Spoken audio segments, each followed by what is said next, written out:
Halo juga, kabar? luar biasa. Kalau Anda yang jadi hostnya, sebetulnya kerjaan saya tinggal sedikit. Tadi sudah diperkenalkan, sudah apa, jadi saya tinggal nanya-nanya doang deh. Apa Jangan kabar, begitu Bu Pak Ros? Rame Handoko. banget hari ini, luar biasa. Iya Luar Bapak, biasa, saya ngikutin dari pagi. terima kasih banyak Pak Handoko. Ya, Yang pasti Bapak sehat selalu nih kayaknya nih ya. terima kasih, terima Iya, kasih. Ini terima apalagi kasih. narasumbernya semua hebat semua, jadi Betul. harus sehat. Ya, Baik, selama beberapa jam ke depan, Bapak Handoko akan memimpin sesi main talk show.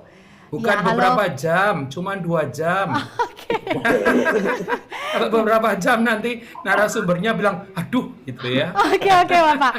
Ya, halo Bapak Ya. Hendro S. Gonukusumo sebagai Waketum Kadin Indonesia bidang properti. Halo, selamat datang Bapak. Terima kasih waktunya. Halo, Ya, halo Bapak Budiarsa sebagai Presiden FIAPCI Indonesia. Halo. Terima kasih. Dan Bapak Toto Lusedia, Ketua Umum REI. Halo Bapak, terima kasih. Ya, kami panggilkan dengan hangat Bapak Lukas Bong sebagai Ketua Umum DPP REBI untuk memasuki studio. Yang punya rumah ini, wah langsung. Halo, Bapak Lukas. Ya, sehat Bapak? Sehat. Gimana excitementnya nih Pak?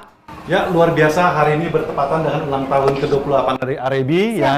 Yang register di acara ini sudah hampir mencapai 9.000 dan dari pagi kita bikin acara ini kelihatannya non-stop dan kelihatannya audiens itu pada stay ya. Oke. Dan acaranya sangat bagus. Oke. Ya, terima kasih tentunya dengan MC dari Bu Ros juga. Oh, sama-sama. Terima kasih Bapak Handoko, tentunya kita semua sudah tidak sabar lagi. Dan mari kita mulai main talk show kali ini. Waktu dan tempat kami persilakan Bapak Handoko. Halo, apa kabar? Saya Handoko Wignowargo dari Maestro Consulting, Coaching, dan Communicating. Hari ini saya menjadi moderator untuk orang-orang hebat. Dan yang saya senang adalah apa? Kerjaan saya sebagian besar sudah diambil alih oleh Ibu Ros, ya, yang menjadi host yang luar biasa dari sejak pagi. Nah, sekarang tiba giliran saya hanya untuk bertanya. Ya, kan kita punya acara ini kan acara seru banget ini ya. Bahwa diceritakan di sini bagaimana agar supaya bisa grabbing dan winning the future daripada properti. Nah, sebelum bicara soal futures, bagaimana kalau kita itu bicara dulu soal yang enggak futures deh, gitu ya. Jadi tadi sudah diperkenalkan, saya nggak memperkenalkan lagi karena waktu kita juga sudah berjalan. Nah, kepada semua panelis ini, saya langsung tanya saja ya.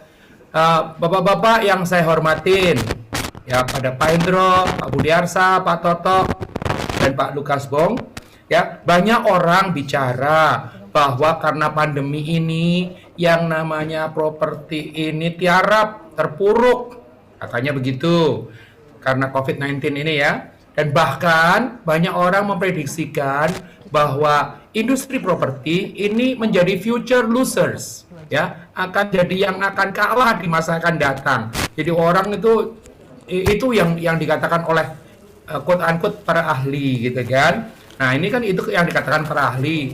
Sekarang kalau apa yang dikatakan para pelaku. Jadi kepada semua panelis, silakan bagaimana pendapat Bapak-bapak terkait dengan ini ya, bahwa sekarang ini terpuruk gara-gara pandemi, terus kemudian di future-nya nanti akan jadi losers. Oke, mungkin boleh urut senior kali ya. Pak Hendro dulu, Pak Hendro. Bagaimana Pak Hendro? oke, terima kasih Pak Handoko selaku moderator. Selamat siang Bapak, Ibu semuanya. Terima kasih diundang mendapatkan kesempatan untuk tukar pikiran di acara ini. Pada kesempatan ini saya menyampaikan selamat buat keluarga besar REBI juga atas merayakan HUT REBI ke-28. Cepat juga. Semoga semua sehat, makin sukses. Amin. Bicara soal properti, saya melihat dengan ada masalah konflik ini, kalau kita bilang turun, saya setuju semuanya turun. Tapi bukan berarti bahwa properti akan selesai gara-gara konflik ini akan selesai. Setelah kita dari Kadin, REI, sama Apindo, kita untuk membuka semua masalah-masalah properti, ternyata kita itu sebenarnya menjadi lokomotif dari untuk membangkitkan ekonomi. Cuma pemerintah itu waktu DPS itu masih menganggap kita hanya 2,7%. Setelah kita masuk bicara dengan DPS, ternyata DPS di Indonesia ini ya, dia hanya anggap itu kita sebagai broker. Sebenarnya properti itu bukan broker. Properti itu kita untuk mengerakkan. Jadi banyak kayak construction dan lain-lain itu tidak dimasukkan. Sedangkan di dalam properti ini ada 175 industri itu ikut kita jalan. Jadi kalau propertinya berhenti, 170 industri juga ikut berhenti, dan di dalam kerjaan tersebut itu ada 30 juta. Saya kira 30 juta itu belum termasuk agent-agent yang sekarang udah mungkin sudah bisa 20 juta, 20 ribuan juga. Atau lebih dari, mungkin bisa 50 ribu agent seluruh Indonesia. Betul. Ini juga satu tenaga yang kita. Jadi kita sekarang juga coba, seperti di Singapura, yang segalanya adalah import, itu mereka terhadap DJP-nya mereka itu adalah 20 sekian persen. Sedangkan di Indonesia cuma 2,7, dan kita di Indonesia semuanya adalah lokal produk.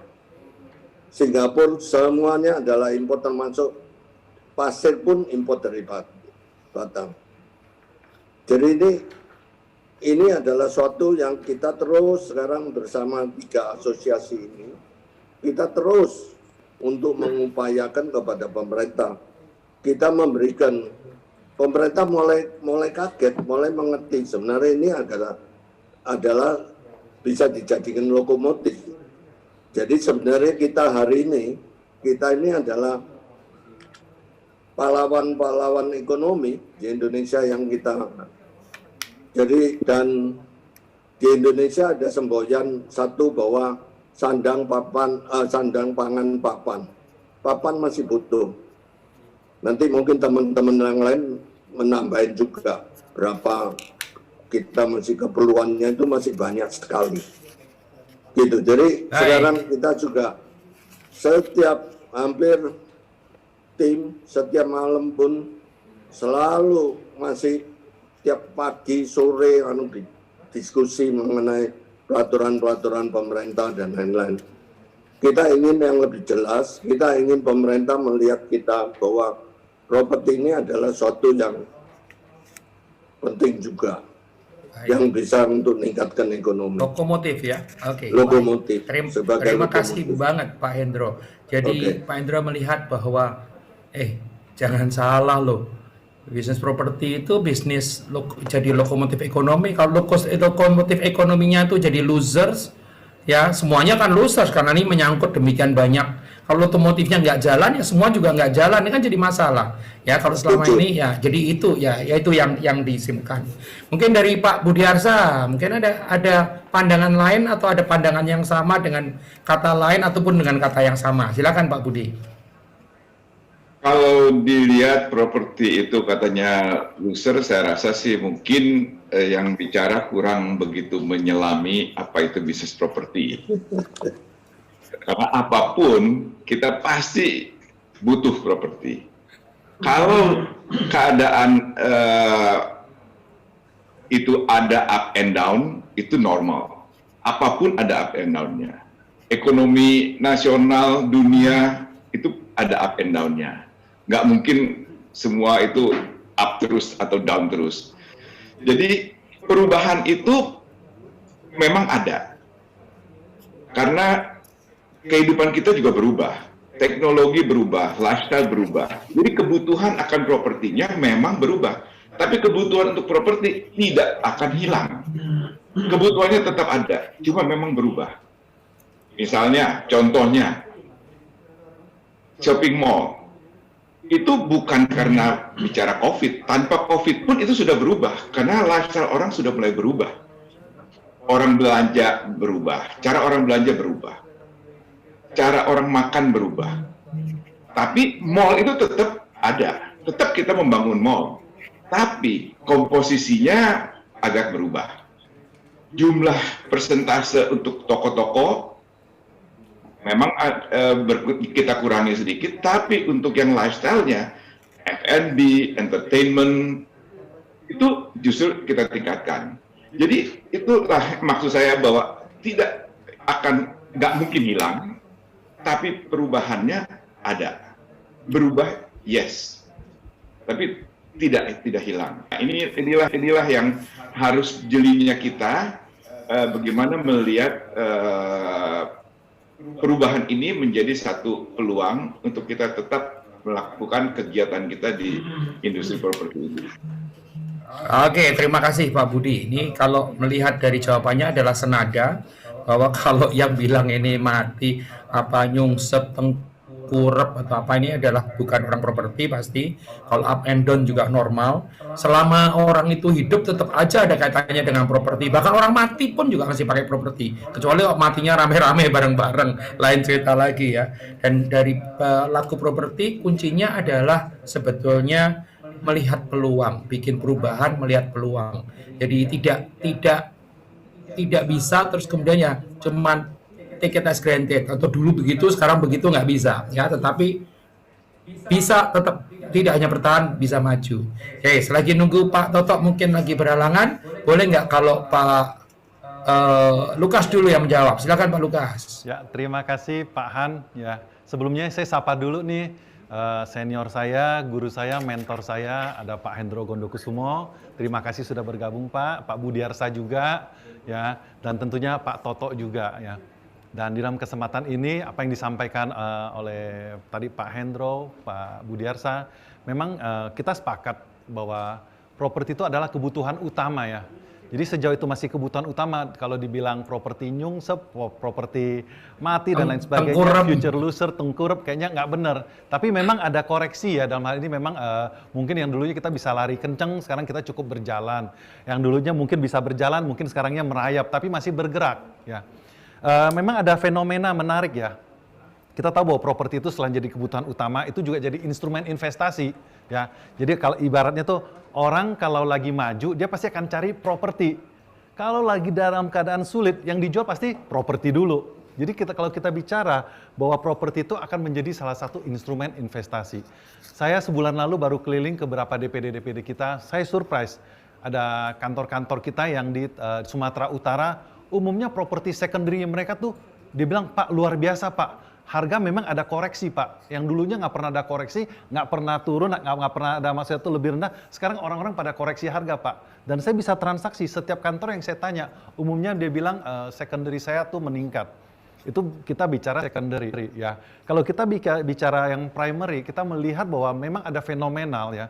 Kita baru kurang lebih 2-3 minggu lalu ada launching, satu developer, landed dan lain sebagainya, itu sold out. Dia buka 3 klaster, 3-3-nya sold out ya. Nah, kita memang melihat bahwa ini satu tren yang cukup meyakinkan bahwa properti itu tidak pernah mati. Properti itu selalu diburu, properti itu selalu dicari. Nah, teman-teman developer kita melihat bahwa memang mungkin produk yang sekarang mereka tawarkan itu memang harus sesuai dengan demand. Ya, memang kalau produk-produk yang high end memang ada koreksi. Ya, tapi produk-produk yang memang terjangkau, produk-produk yang memang sesuai kebutuhan, needs-nya mereka, itu masih diburu orang. Ya, jadi terbukti memang properti itu tidak pernah mati ya, dalam kondisi apapun. Ya. Dan dalam hal ini RAB ya sebagai tadi mungkin salah satu lokomotif juga untuk sektor properti di tanah air. Ya, kita selalu mengencourage teman-teman bahwa it's time to buy property. Ya, itu Pak Handoko. Luar biasa. Jadi satu dari Pak Lukas pasti mengatakan nggak mungkin lah itu kalau mati. Selama orangnya masih hidup, propertinya juga masih tetap berjalan terus. Kalaupun agak kerem ya normal lah gitu ya. Dan Pak Lukas menceritakan bagaimana primary dan secondary tetap berjalan dengan bagus sekali. Betul. Ya, bahkan anjurannya adalah waktunya sekarang untuk membeli. Waktunya sekarang untuk membeli. Wah, luar biasa. Ya, saya rasa Pak Toto juga akan setuju juga Pak Toto. Bagaimana Pak Toto? Silakan. Ya, terima kasih Pak Handoko. Yang terhormat Pak Hendro, Pak Budiarsa, para senior saya ini, dan Pak Lukas Bong. Pertama, salam sehat nih, Jakarta kelihatannya banyak kumpul-kumpul, jadi naiknya luar biasa. Jadi realnya nasional itu mayoritas Jakarta nih COVID. Jadi sebetulnya bukan 5.000, 7.000 itu tiap hari. Itu yang membuat Bapak Presiden marah. Nah, dengan kondisi yang ada ini, sebetulnya kita ini ada dua permasalahan, Pak Handoko. Jadi waktu 2012-2013 kita naiknya properti itu luar biasa.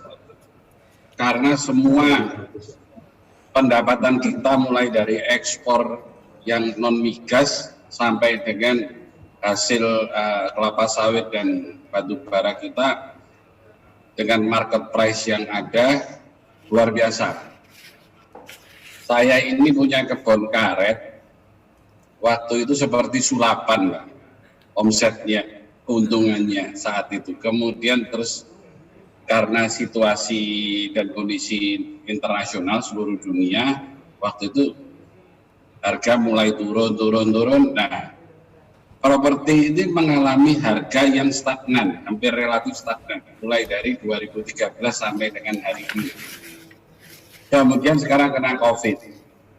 Sedangkan di luar negeri, yang disampaikan tadi oleh Pak Hendro, harga dibandingkan dengan dalam negeri. Itulah yang membuat ya Pak Lukas Pong tadi sampaikan, sehingga ada 3 klaster langsung dalam sehari habis. Jadi semua masyarakat itu masih menghitungnya ini sebagai opportunity dalam investasi. Apalagi kita dari REI bersama Kadin Bidang Properti dan Apindo sudah mengusulkan adanya sunset policy. Karena kalau tax amnesty agak sulit, itu melalui undang-undang.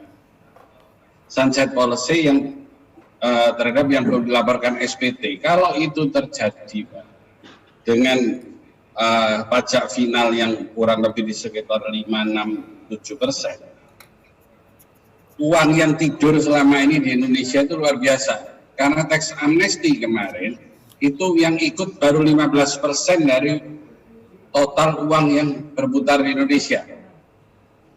Tapi yang dimasukkan memang besar. Kenapa besar? Karena BUMN ikut. Lah kalau 85% sisanya ini akan ikut dalam program sunset policy, itu akan membuat properti luar biasa. Selain dari value kita yang masih terlalu murah di Indonesia. Kalau itu nanti Pak Budiarsa bisa jelasin bedanya dengan tipe dan luas yang sama di Indonesia sama di Vietnam. Di lokasinya sama-sama, namanya Ciputra juga. Nah, harganya beda 0,1, Pak. Itu yang real yang ada. Sehingga untuk area hari ini dan para yang mengikuti diskusi pada siang sore hari ini, hal itu bisa menjadikan gambaran bahwa kita ini, bahwa properti ini opportunity selain memang lokomotif yang disampaikan Pak Hendro tadi. Bahwa investasi di dalam bidang properti ini itu sangat menguntungkan. Jadi jangan melihatnya COVID ini. COVID ini vaksin sudah diolah semuanya untuk kita selesaikan bersama seluruh dunia. Nah kalau nunggu COVID-nya selesai dulu, nggak nutut, harganya sudah terlanjur naik. Nah itulah hal-hal seperti inilah yang membuat untuk dijelaskan ke para masyarakat bahwa opportunity ini harus diambil dulu. Jangan nanti dengan adanya undang-undang Omnibus Law yang orang asing boleh beli diambil orang asing, kita ketinggalan kereta terus. Inilah peluang-peluang yang saya sampaikan, bahwa kenapa dalam kondisi hari ini ada booming.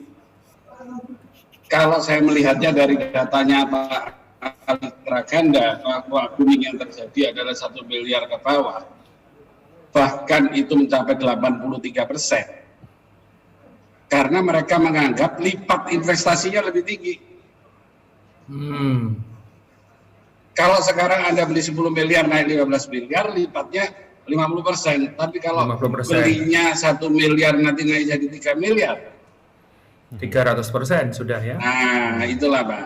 Ya. Bukan saya jual kecap nih, datanya saya ada, cuma karena ini hanya diskusi, saya nggak bisa menyajikan data. Tapi kalau mau datanya nanti RFP bisa minta Pak Ali Traganda. Terima kasih itu Pak. Oke, baik. Jadi dari Pak Toto Lusida mengatakan bahwa sebetulnya ini kesempatannya banyak ini. Apalagi kalau pemerintah misalnya mau lah itu ya, bikin sunset policy gitu ya. Karena kabarnya 85% ini masih sembunyi-sembunyi yang akhirnya bisa, kalau tadi disambung dengan pernyataan daripada Pak Hendro, 85 ini dipakai untuk masuk ke properti, ini menjadi ekonomi bergerak beneran ya tadi, karena apa namanya kan katakan bahwa properti ini kan bergerak untuk perekonomian gitu ya. Dan kemudian kalau sekarang terjadi booming pun bukan hal yang aneh dan memang terjadi karena kita masih boleh dibilang underpriced ya dibanding tadi contohnya Vietnam dan sebagainya. Nah, oke, saya kan pertanyaan begini, ini pertanyaannya banyak orang nih Pak. Kepada Pak Hendro dan Pak Budi nih sekarang, tadi kan kepada empat-empatnya. Pak Hendro terutama ini, Pak, Bapak kan ngalamin krisis gak cuma sekali ini ya Pak ya? Berapa kali aja Pak? Nah, pertanyaan saya ke Pak Hendro dan Pak Budi adalah, ini sudah krisis berapa kali, bagaimana pengalaman Bapak dan bagaimana menyikapi krisis yang kali ini Pak? Silakan Pak Hendro. Oke, saya kira seperti Pak Budi katakan, kadang-kadang memang namanya dunia ini ya sering-sering berapa tahun atau 10 tahun sekali ada krisis. Kita krisis yang terbesar itu adalah 98. Habis itu 2008 itu juga termasuk krisis, hanya lebih banyak di Amerika. Dan karena kita itu sudah terlalu, waktu itu sudah krisisnya sudah babak belur dulu gitu. Diikutin krisis, kalau kita setiap kali ada krisis, yang paling penting itu adalah kita harus berani untuk menghadapi, dan dari sana itu untuk mencari celah-celah gitu. Nah, di Mandarin itu bahasa Mandarin itu ada satu perkataan weiji. Weiji itu dari bahaya dan ada kesempatan. Kalau you terus cuma hanya lihat bahayanya, lantas you berhenti, ya you nggak dapat apa-apa. Tapi kalau you tahu ini bahaya, lantas ada kesempatan, kita cari kesempatan. Nah, seperti yang tadi dikatakan, berapa developer juga lakukan dan langsung untuk jual dengan habis dan lain-lain. Dia cari kesempatan. Kesempatan sekarang itu apa? Jadi kita ngadepin bahwa kita punya sales ini, mereka juga harus bisa mencari kesempatan-kesempatan ini. Karena kalau mereka merasa bahwa karena lagi susah diam gitu ya you selamanya you diam terus. Kalau justru dalam keadaan sekarang ini adalah waktu kita untuk terus belajar. Jadi di developer pun saya yakin semua developer juga lagi belajar apa yang kira-kira cocok sekarang. Mungkin kita lebih banyak orang lebih suka landed, makanya you lihat sekarang banyak landed yang kecil-kecil. Sementara apartemen sambil lihat, kecuali kalau location dan lain-lain yang baik. Baik ya. Iya kan? Jadi ini tergantung. Saya memberikan contoh di beberapa hari ini ya, di Singapura setelah lockdown buka, omsetnya itu naiknya tinggi sekali. Jadi itu era yang memberikan kasih tahu saya. Dan lagi berapa hari ini ada satu teman lagi, dia belum launch. Dia cuma ada 346 unit atau berapa. Sampai kemarin dia kasih tahu saya, yang datang untuk melihat ada 1.200 orang. Berarti mereka butuh toh. Iya. Oversubscribe gitu ya. Iya. 1.200 orang yang datang hanya untuk karena mereka itu ada aturannya ya. Akhir bulan ini baru dia boleh. Jadi dia sekarang cuma kayak istilah kita itu NUP ya. NUP. Jadi dia kasih berapa dulu kan gitu. Nanti akhir bulan ini baru dia boleh untuk menjual gitu. Mungkin ada izin apa saya nggak tahu. Mungkin dalam rangka konflik ini. Dari konflik ini setiap hari dia cuma boleh ngumpulin orang 125 orang ada di marketingnya. Jadi dia berjalan 10 hari ini sudah 1.200 orang yang datang. Oke. Jadi potensial itu ada, tinggal gimana cara anunya. Dan yang jelas lagi sebenarnya itu orang sales itu satu dan lain. Kayak orang properti, kita itu nggak ada bersaing. Saya sama Pak Budiarsa nggak pernah kita merasa kita bersaing, gitu. Karena masing-masing itu ada kepintaran. Sebenarnya yang kita bersaing itu terhadap dalam diri kita sendiri. Gimana kita membuat yang terbaik supaya orang suka. Bukan kita bersaing gimana Pak Budiarsa punya biar nggak jualan gitu. Itu nggak mungkin.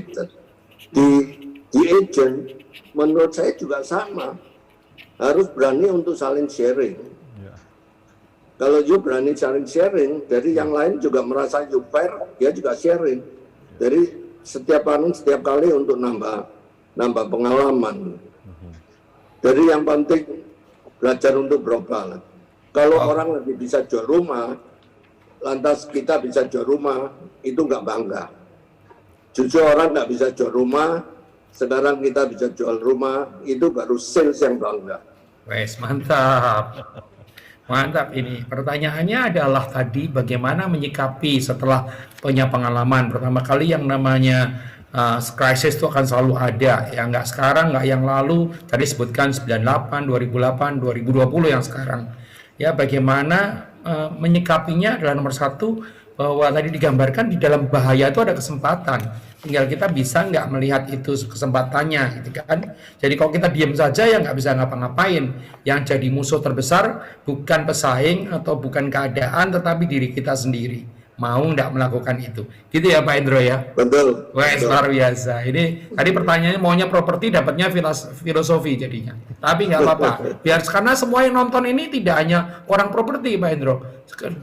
Dengan penonton yang diperkirakan bisa sampai 10.000 ini adalah dari berbagai macam lapisan, karena properti kan tidak hanya untuk orang properti sebetulnya. Betul, Selagi dia masih hidup, mau dia nyewa, dia mau numpang, dia mau apa, pasti terkait dengan properti. Meninggal pun juga tetap ada propertinya kan Pak Endro.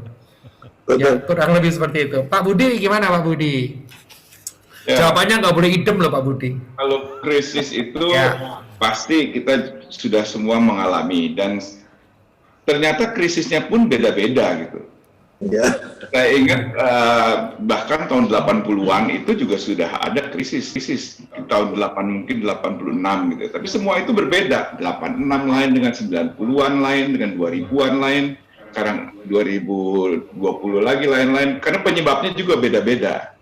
Nah, untuk itulah makanya sebetulnya kita sendiri harus mempersiapkan diri untuk basic yang kita bisa lakukan untuk mengatasi krisis. Jadi istilahnya kita mesti punya payung juga gitu, walaupun kita belum tahu kapan dipakainya. Jangan sesudah hujan baru cari payung. Nah ini misalnya contohnya ya, mengenai kalau kita bicara sekarang krisis ini kan semua bicaranya cash flow. Nah ini juga tentu akan terbawa daripada bagaimana kita sendiri menyikapinya di hari-hari pada waktu tidak krisis. Nah, bagaimana kita memperlakukan kita punya leverage di dalam kita berbisnis. Bagaimana kita menentukan debt to equity yang kita lakukan. Apakah kita mau sedikit konservatif atau kalau kita mau sedikit agresif. Ini juga akan menentukan pada saat kapan kita bisa menghadapi krisis-krisis tersebut.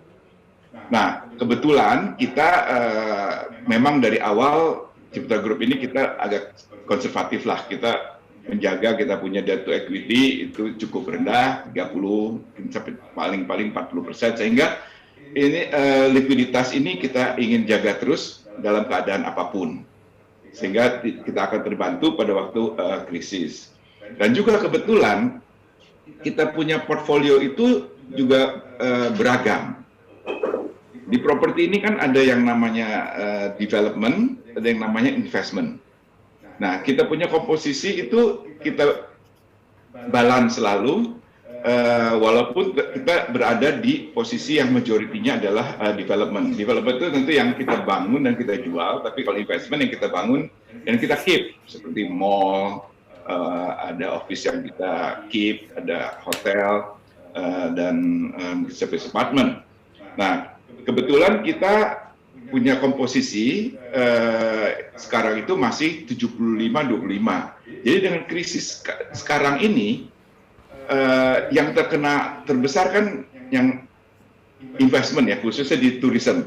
Sehingga hotel, mall itu yang terdampak paling besar. Sehingga kita jadi beruntung karena portfolio kita masih majoritinya di development. Ini juga tentu membantu kondisi kita pada waktu menghadapi krisis yang terjadi saat ini.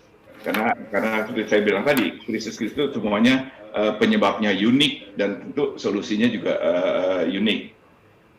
Nah, kembali kalau sekarang ini yang dibicarakan orang adalah likuiditas.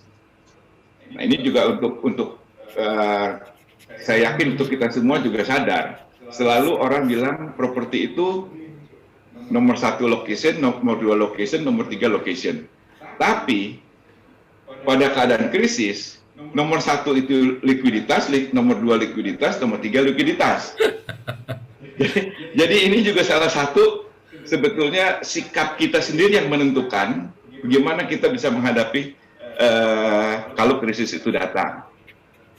Nah, kalau memang sudah datang, walaupun kita sudah siap, tentu banyak juga yang kita harus lakukan. Tentu efisiensi di sana-sini, mengurangi capital expenditure, supaya lebih menguatkan lagi posisi likuiditas kita. Kemudian tentu, seperti saya katakan tadi, bahwa kita sudah segera harus lakukan perubahan-perubahan. Nah, perubahan itu, berbagai perubahan itu memang sebetulnya ternyata sudah kita lakukan sebelum krisis, karena memang pasar sudah berubah. Tadi saya sudah sebutkan contohnya di mall tadi ya. Mall. Karena kita sudah berubah, itu sudah kita lakukan sebelum krisis. Sudah kita lakukan itu. Dan juga hal-hal lain, misalnya cara-cara marketing, promotional tools kita. Karena teknologi dan lifestyle orang sudah berubah, kita juga sudah masuk ke digitalization. Tapi memang belum intensif. Nah, tapi kita sudah mengarah ke sana. Nah, dengan adanya COVID ini, orang tidak bisa pergi kemana-mana, tidak bisa langsung ke proyek. Nah, kita tingkatkan, kita galakan kita punya digitalisasi ini, sehingga dengan virtual tour, dengan segala macam informasi melalui website, dan surprisingly, ternyata pasar itu bisa menerima. Pasar itu cepat sekali mengadopsi. Mereka mendapatkan informasi, jadi mereka, tapi memang biasanya mungkin sebelum dia betul-betul final menentukan, dia mungkin ke lokasi. Karena memang rumah, produk khususnya produk rumah ini, itu beda dengan consumer good lain. Misalnya seperti mobil. Mobil, kalau mobil apapun, dibeli dimanapun, kapanpun itu akan sama. Pasti experience kita akan sama. Tapi kalau rumah, desain boleh sama, bahan bangunannya sama, bentuknya semuanya persis sama. Tapi di lokasi berbeda, akan berbeda.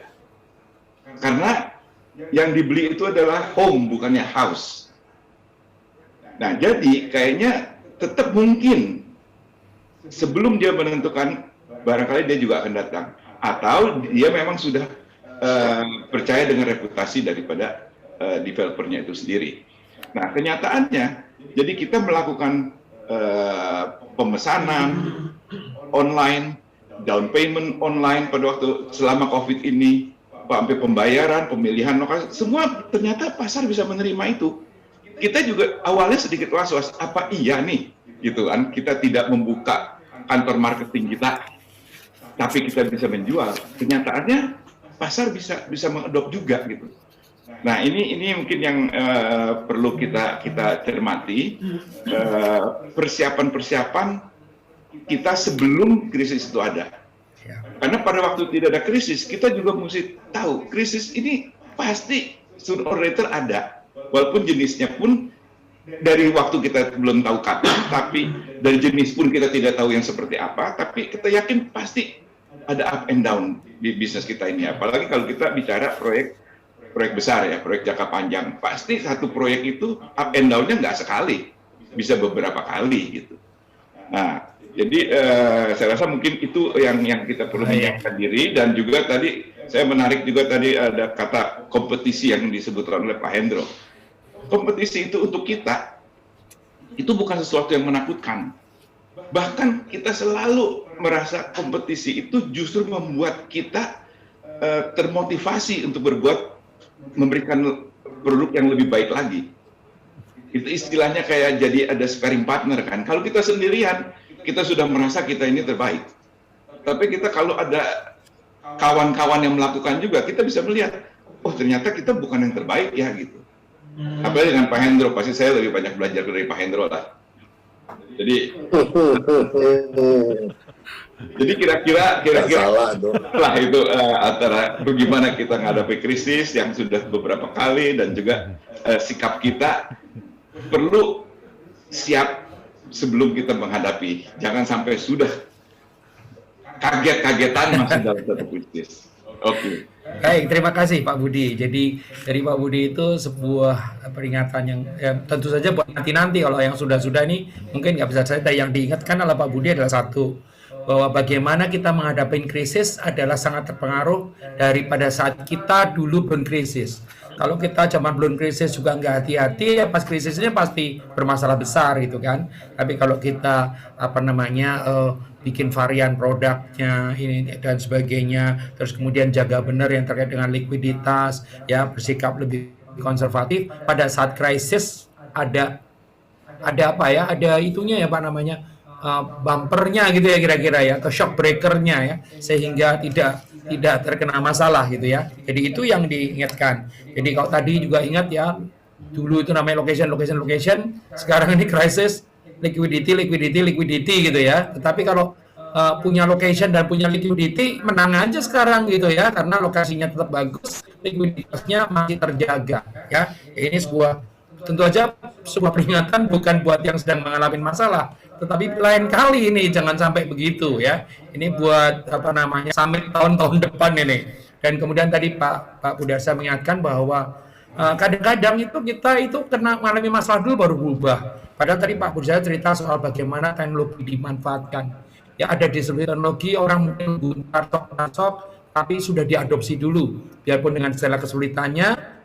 Dan ternyata pada saat COVID itu muncul sebagai katalisator untuk membuat orang berubah dari tadinya konvensional menjadi digital, Pak Budiarsa mengatakan kami siap, gitu ya Pak ya. Karena apa? Karena dulu juga sudah belajar, sudah jalanin. Ya sekarang ini tinggal mantapin aja gitu kan. Bahkan kok dulu kita ngajarin konsumennya masih belum mau, sekarang mau, jadi akhirnya bikin kaget juga, ternyata mau. Ya mau Pak, karena terpaksa juga Pak, tetapi kesiapan Bapak yang sangat luar biasa. Pak Toto, sekarang pertanyaannya Pak. Bapak ini kan sebagai Ketua Umum REI kan menaungi demikian ribuan ya Pak ya anggota, ya dengan berbagai macam variasi Pak. Tadi kan dikatakan oleh Pak Budiarsa dan juga Pak Hendro adalah ini kalau yang landed cara lebih itu, kalau yang kecil-kecil bisa lebih masih sekarang ini masih lebih jalan nih. Nah kalau anggota Bapak kan nggak bisa milih-milih, saya ketua yang kecil-kecil aja gitu kan nggak bisa Pak. Nah sekarang dalam situasi sekarang nih Pak, dengan variasi lokasi, variasi tipe, ukuran, dan lain-lain, apa yang dilakukan Pak Toto kepada para pengembang ini sebagai ketua REI Pak? Monggo silakan Pak Toto. Jadi kan gini, kita memang lebih dari 6.200 anggota, yang memang sekitar 75% itu anggota kita membangunnya rumah sederhana. Tapi pembeli rumah sederhana itu juga melakukan pembelian itu sebagai investasi. Jadi kalau dia membeli rumah sederhana bersubsidi juga lihat-lihat dulu. Backlog iya gede, tapi transaksinya mereka pilih-pilih, tidak langsung semuanya oke.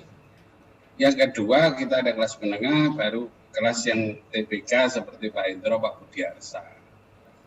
Yang semuanya ini menjadi satu di REI.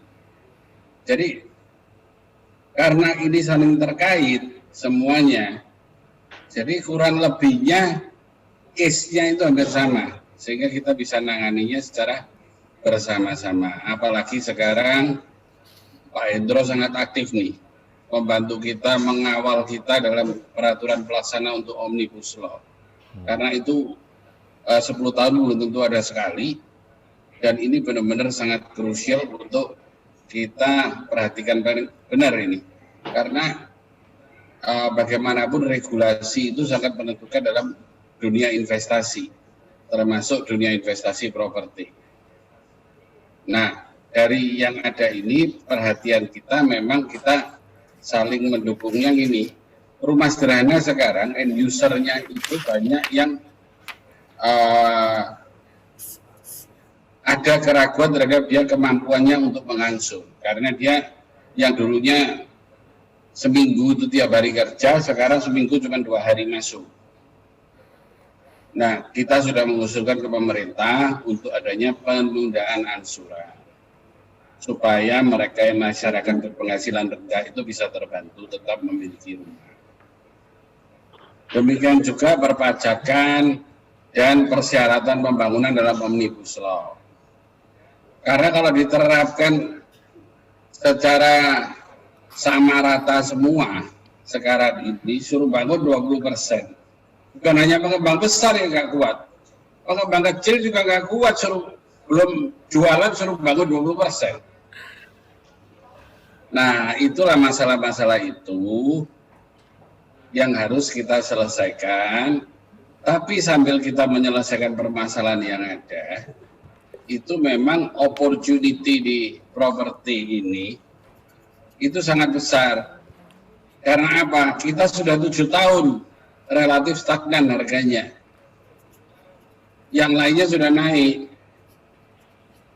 Nah, hal-hal inilah yang perlu disampaikan, disosialisasikan, bahwa kita ini memang real properti ini, opportunity-nya cukup besar di dalam menyambut akhir dari pandemi COVID ini.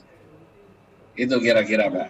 Wes, luar biasa. Jadi ini kalimat yang paling asik itu adalah kalimat Pak Toto yang terakhir yang mengatakan akhir daripada COVID ini. Katanya Bapak punya prediksi setelah ini vaksin keluar, tersebut dan vaksin keluar, COVID-nya, ya adalah orang yang kena COVID, tapi kayak seperti kalau kita itu kena flu gitu ya, kena tapi yang nggak mati, atau kalaupun sakit rumah sakitnya masih cukup dan kemudian nggak apa-apa gitu ya Pak ya, kira-kira begitu ya, dan ini akan berjalan menjadi baik lagi ya. Jadi melihat opportunity dan kemudian melihat bahwa ada stagnansi selama 7 tahun gitu ya Pak ya. Jadi, dan kemudian tadi Bapak ceritakan bagaimana anggota-anggota daripada REI itu bisa ditangani dengan relatif sama karena situasinya bisa teridentifikasi dengan baik gitu ya. Baik, sekarang saya nanya nih yang anggotanya lebih banyak ini. Pak Lukas Bong, kan anggota Bapak ini kan tidak bisa lepas daripada properti, katakanlah secondary dulu, ya bisnis terus bertambah ya, dan juga primary, dan orangnya kan banyak nih, kan sangat tergantung pada gimana sih Bapak bikin mereka itu tetap, mungkin satu ya, tetap bersemangat, dan dua ada tetap hidup gitu. Kalau kalau nggak ada itu atau mungkin Bapak punya formula khusus bagaimana membuat itu, selain yang saya dengar Bapak selalu bilang saatnya membeli, saatnya membeli, saatnya membeli. Silakan Pak Lukas. Ya, terima kasih Pak Han. Memang tidak bisa dipungkiri ya bahwa dalam keadaan pandemi seperti ini ya, 25.000 kurang lebih agent kita tuh ya terkena dampaknya ya. Mereka tersebar di 1.200 kantor broker properti yang tersebar di 12 DPD kita ya. Tapi kita melihat bahwa yang terkena dampaknya itu agent properti yang seperti apa ya. Tadi saya cerita bahwa secondary itu masih bisa jalan, developer launching itu masih juga bisa laku keras, dan mereka juga bisa mengadakan pemilihan unit atau lihat show unit bahkan secara online. Kunjungan ke show unit pun bisa diatur, jadi tetap mengikuti protokol kesehatan. Jadi itu bukan alasan sebenarnya untuk menunda katakanlah properti itu mandek ya. Sebenarnya tidak seperti itu. Kita pelajari situasi seperti sekarang ini, teman-teman broker itu kenapa masih bisa jualan? Karena ternyata mereka tuh mengadopsi satu teknologi properti yang kita sebut digitalisasi. Jadi kalau dari sisi kami melihat bahwa agent properti yang menguasai teknologi itu akan menggantikan agent properti yang tidak menguasai teknologi. Dalam arti yang mereka berjualan masih secara tradisional, hanya mengandalkan database semata, atau mungkin pasang iklan secara offline dan sebagainya. Ya, itu rasanya harus di-combine. Ya.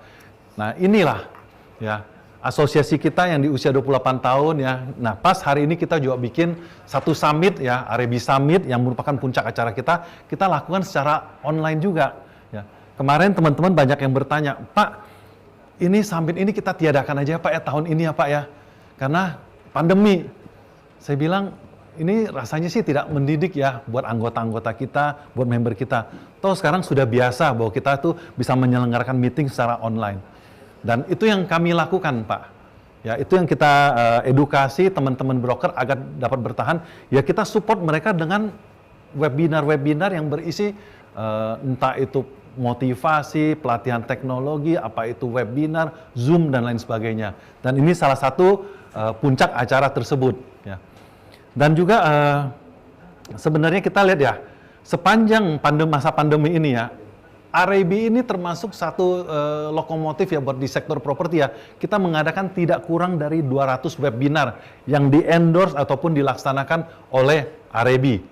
Dan kita tidak semata-mata bahwa itu harus anggota REB. Kita buka untuk umum.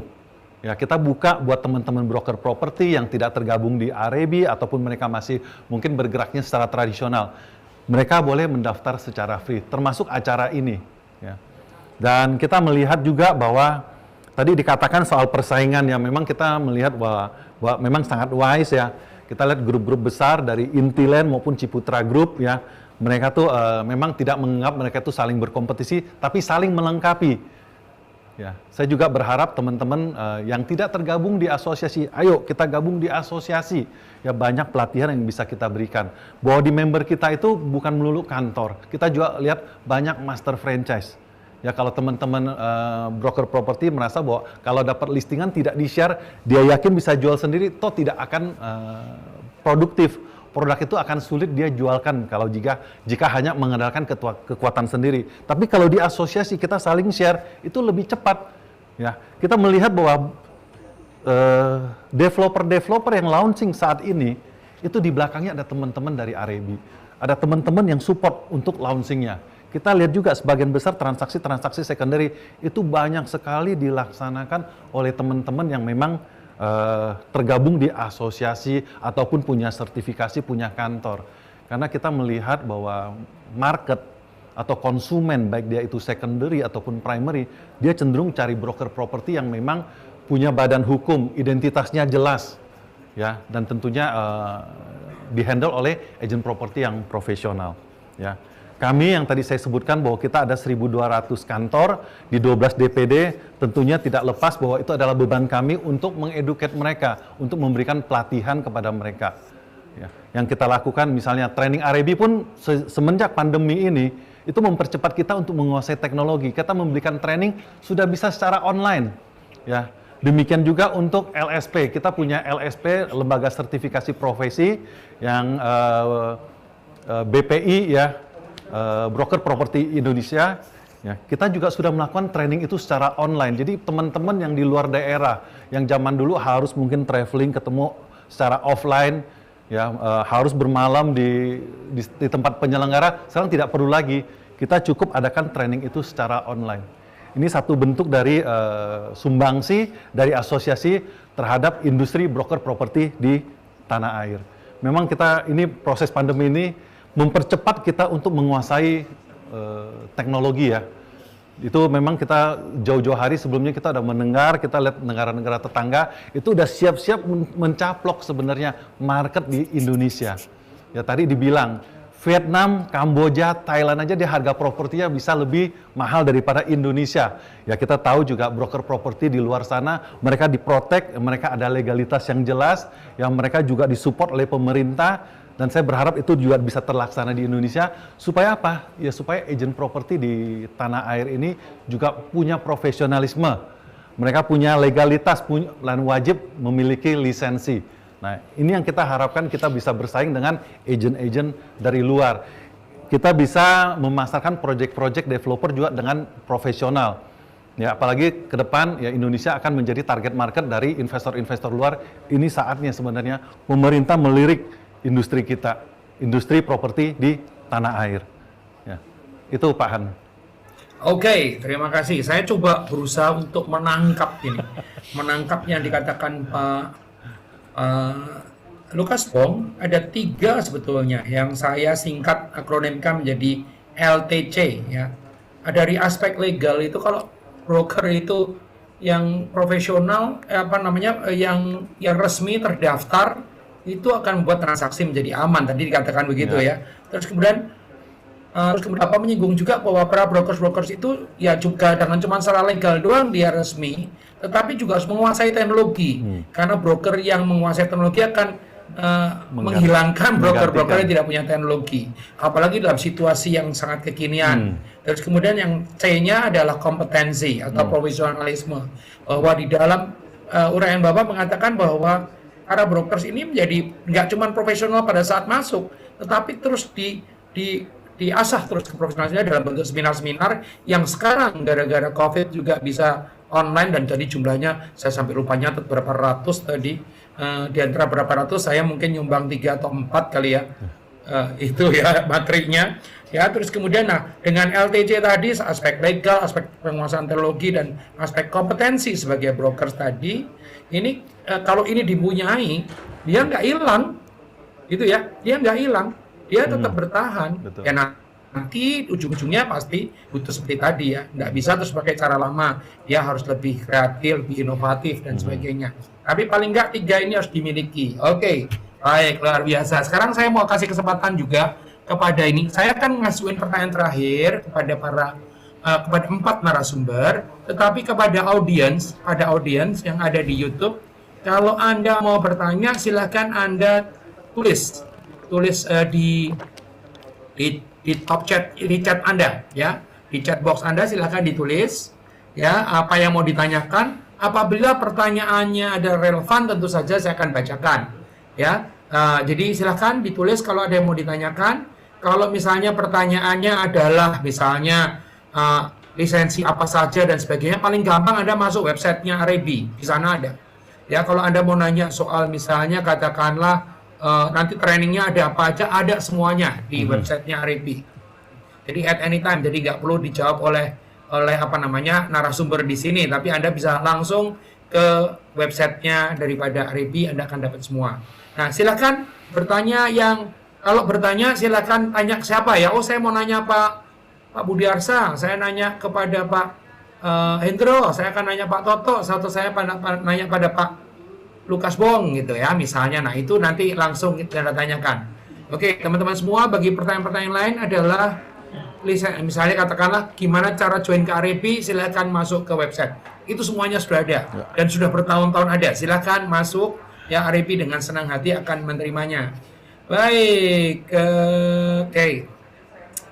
Sekarang saya ada pertanyaan untuk keempat narasumber ini ya, sambil nunggu pertanyaan dari audiens ya. Dan mungkin menjadi pertanyaan, nanti saya simpulkan enggak, ya. Enggak akan saya simpulkan nanti semuanya. Kenapa? Kalau kita bicara dengan perilaku kekinian dengan menggunakan YouTube, orang masuk terus kemudian disimpulkan, dia tidak akan ngikutin seluruhnya, oke? Jadi dia akan ikut yang dia bagian-bagian. Jadi setiap satu pertanyaan saya udah punya kesimpulannya untuk Anda, ya, sehingga dengan demikian Anda bisa mendapatkan ini. Nanti kalaupun ya kok zaman dulu kan kalau kita ikut yang konvensional, kita terpaksa nyatet sehingga terpaksa harus terakhir disimpulkan. Sekarang kan tinggal diputar lagi, ya, diputar dan dimajuin, dimundurin banget, dimajuin banget gitu kan, diulang, nggak pakai bayar. Silakan diakses di YouTube-nya DPP RIB. Nah, sekarang kepada empat narasumber. Ini kan begini, ada pepatah mengatakan, ya, yesterday is a history, tomorrow is a mystery, but today is a gift. That is why it is called present, ya, atau hadiah, ya. Jadi kemarin adalah sejarah, besok adalah misteri, tapi hari ini adalah hadiah, ya, atau hadiah adalah anugerah, makanya disebut sebagai hadiah. Nah, hari ini sebetulnya sudah hadiah yang luar biasa buat mereka yang ikut acara ini, adalah hadiah luar biasa karena matanya itu dibukakan, ya, dicerahkan pikirannya, ya, bahwa properti ini tidak terpuruk, bahwa kalaupun ada stop sebentar, ini cuma masalah waktu, biasanya juga begitu, dan bahkan properti ini akan menjadi lokomotif, dan bahwa yang terlibat di dalam sini dan justru sekarang kesempatannya untuk beli, ada banyak hal yang bisa dilakukan, ya. Kalaupun ada waktu untuk masih agak-agak sedikit lag, ya, ini cuma masalah waktu, ketunda sampai harinya pasti akan ada perubahan, dan itu semua berjalan dengan sudah disadarin.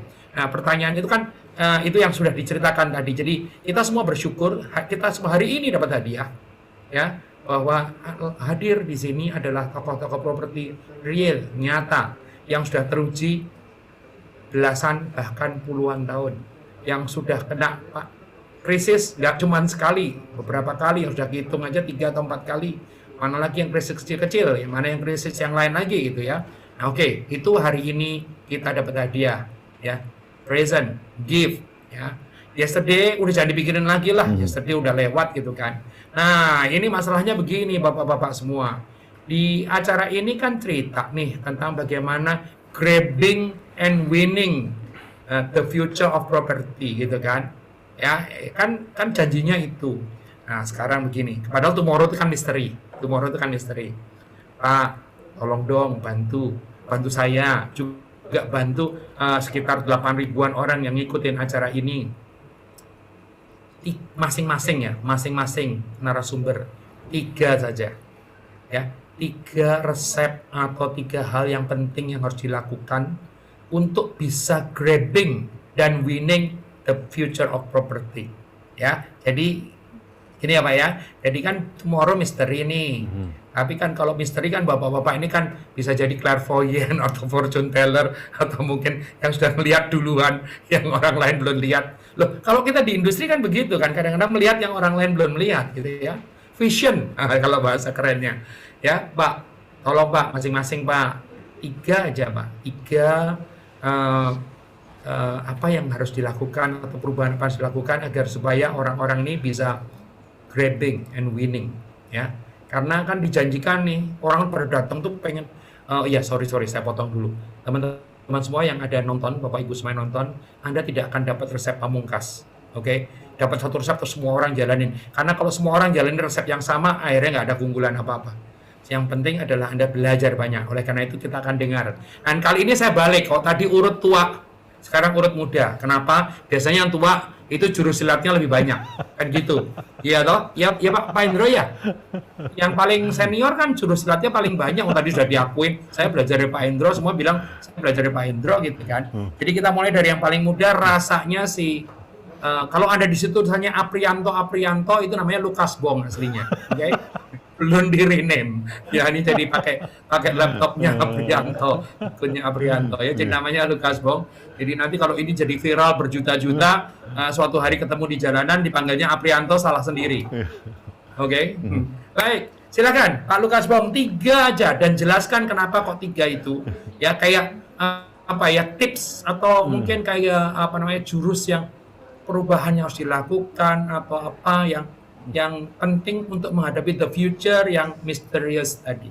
Silakan Pak Lukas. Ya, Pak, saya sering bilang sama teman-teman ya, sebenarnya tahun ini adalah tahun properti buat kita, karena sepanjang tahun 2019 kita anggap itu tahun politik, ya. Tapi apa daya, ada hal tidak terduga bahwa pandemi itu melanda hampir seluruh dunia. Ya. Saya nggak tahu apakah itu kategori buat kita itu sebuah musibah atau sebuah anugerah, ya. Karena itu memang garisnya itu tipis. Kita anggap itu suatu musibah karena kita merasa wah ini terpuruk. Tapi kalau kita percaya bahwa kita tuh harus positif. Jadi kita menganggap ini adalah suatu anugerah. Kenapa? Kita masih punya kesempatan menikmati lah, katakan pandemi yang hanya 100 tahun sekali ini melanda dunia. Ya. Jadi positifnya di situ. Dan kita banyak belajar memang ya. Ini mempercepat kita untuk menguasai teknologi digital, menguasai PropTech orang bilang atau properti teknologi, yang dulu kita anggap bahwa wah Indonesia sih masih lama, itu hanya negara-negara maju yang memang dia punya infrastruktur udah hebat, yaitu mungkin transaksi properti akan banyak dilakukan secara online, ya. Dan pandemi memang mengatakan hal yang berbeda. Pandemi itu mewajibkan atau mengharuskan kita untuk belajar, kalau tidak mau kita hilang, dilindas zaman dan lain sebagainya. Nah, belajar dari situ kita melihat ya, kalau memang 3, saya kebetulan yang pertama, saya berharap nanti mungkin senior-senior saya, mentor-mentor saya, mungkin nggak boleh sama ya Pak Han ya. Jadi ini keunggulan yang pertama nih Pak Han. Ya. Pertama kita lihat itu adalah perubahan atau change ya. Kita tahu bahwa kita nggak bisa hidup normal lagi, kemana-mana kita sudah identik, mungkin masker ini sudah hal yang lumrah, atau face shield mungkin, cuci tangan atau protokol kesehatannya itu kita harus terapkan. Ya. Kita juga tahu bahwa tidak akan seketika juga virus ini hilang.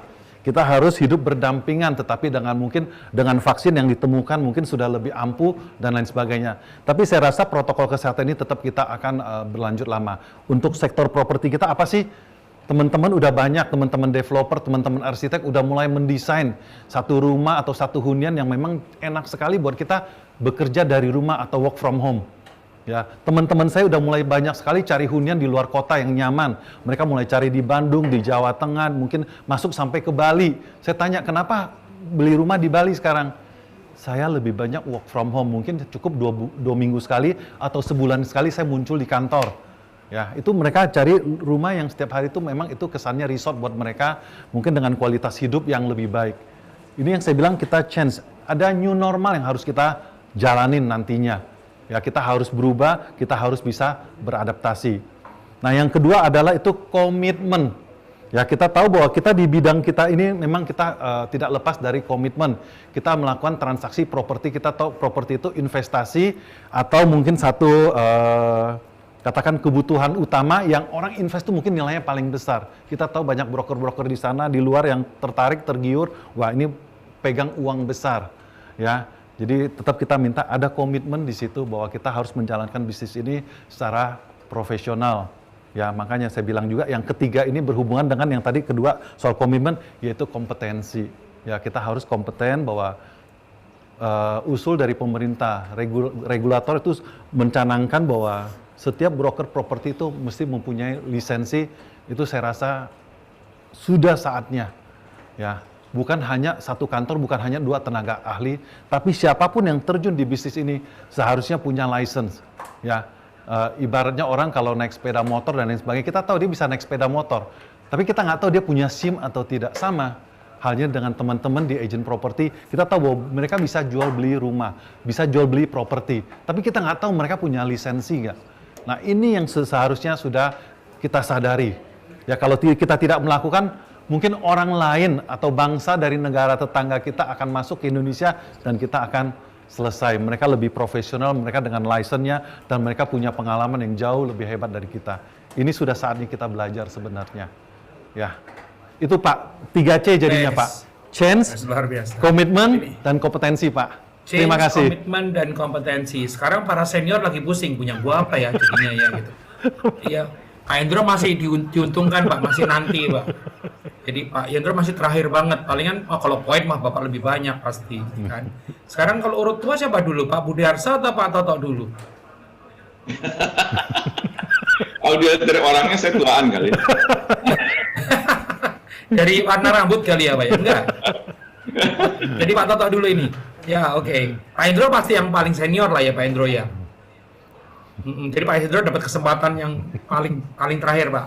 Baik Pak Toto deh kalau gitu 3 Pak Toto. Apa Pak Toto? Andoko, paling Ya. terakhir itu bukan tambah gampang, tambah sulit karena tidak boleh Tambah sulit. sama. Betul. Tapi kan jam terbangnya udah paling panjang Pak Toto. Iya kan. Jadi, Udah. Yang belum lain masih diterapkan. ya yang lain masih pakai celana pendek, Pak Hendro sudah akan mengalami krisis jangan-jangan. Enggak, silakan Pak Toto. Jadi terima kasih. Jadi yang disampaikan tadi karena yang mengikuti ini mayoritas dari anggota AREB.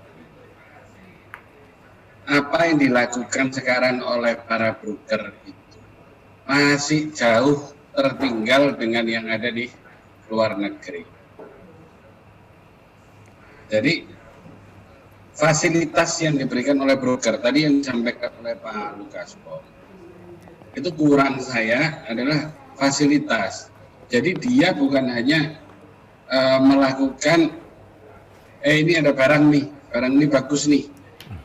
Jadi fasilitas secara profesionalitas dan koneksitas dia. Kenapa? Orang itu kepinginnya praktis, apalagi zaman sekarang ada pandemi COVID. Jangan dia suruh ngurusin semua. Jadi kalau bisa dari broker itu lebih memberikan fasilitas. Udah Pak, nanti yang store pajaknya saya, yang ngurusin notarisnya saya, yang ini saya.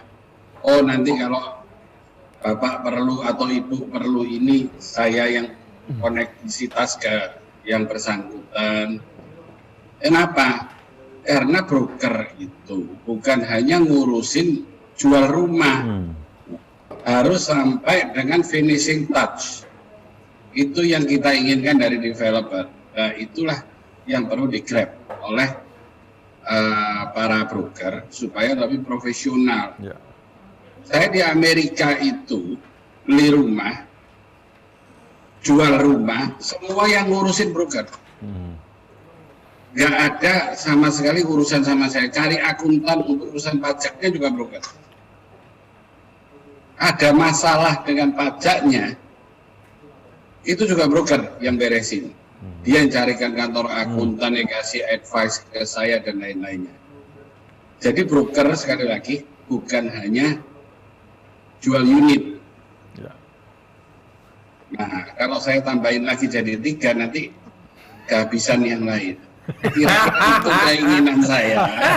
Kenapa? Ini jawaban diplomatis ini namanya. Karena pertanyaannya mendadak bingung saya. Tapi intinya buat saya di situ, Pak Doko. Ya. Jadi kalau Karena dari kita perlu. Jadi kalau dari Bapak, apakah boleh dipakai istilah keren misalnya one stop service gitu ya? Nah, itulah. Jadi masuk di brokers terus kemudian semuanya udah diselesaikan semua oleh brokers.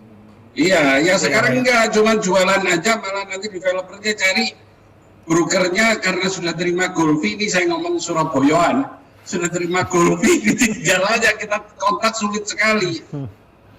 Itu yang terjadi di Surabaya, sering terjadi seperti itu. Akhirnya saya cari-cari orangnya, hubunginya ke Arebi. Nah, padahal orang tadi nggak bayar iuran ke Arebi gitu ya, nggak terdaftar. Aduh, kasihan banget yang namanya Arebi itu dari dulu maksudnya Pak. Ya, sebagai mantan sekjen saya juga ngerasain dulu Pak itu. Baik, jadi wah itu kalau Pak Toto tuh luar biasa, baik hati banget. Satu aja deh, ya agar supaya yang lain jangan sampai nggak kebagian gitu kan. Jangan-jangan Pak Toto tadi sudah di SMS atau di WA sama Pak Hendro, ojo akeh-akeh ngono ya kira-kira gitu ya. Pak Budi, ayo monggo Pak Budi. Wah, giliran saya rada repot juga. Tapi begini, sebelum masuk ke sana, itu kita kebetulan punya core value dari yang sudah ditanamkan oleh Pak Ciputra untuk kita dalam kita berkarya, yaitu IPE. Mungkin sudah banyak yang tahu juga ya, integritas, profesionalisme, dan entrepreneurship. Itulah yang mesti mendasari semua kegiatan kita. Nah, kalau ditanya tadi dalam menghadapi krisis, itu yang pertama tentu jangan kita lupa diri pada waktu hari cerah, bahwa hujan itu mungkin datang. Jadi kita harus tetap siaga. Kita harus mawas diri pada waktu bukan dalam keadaan krisis, supaya kita siap. Kedua, kita harus tanggap terhadap perubahan di lingkungan kita, baik di itu teknologi maupun gaya hidup di luar yang tidak normal seperti pandemik ini.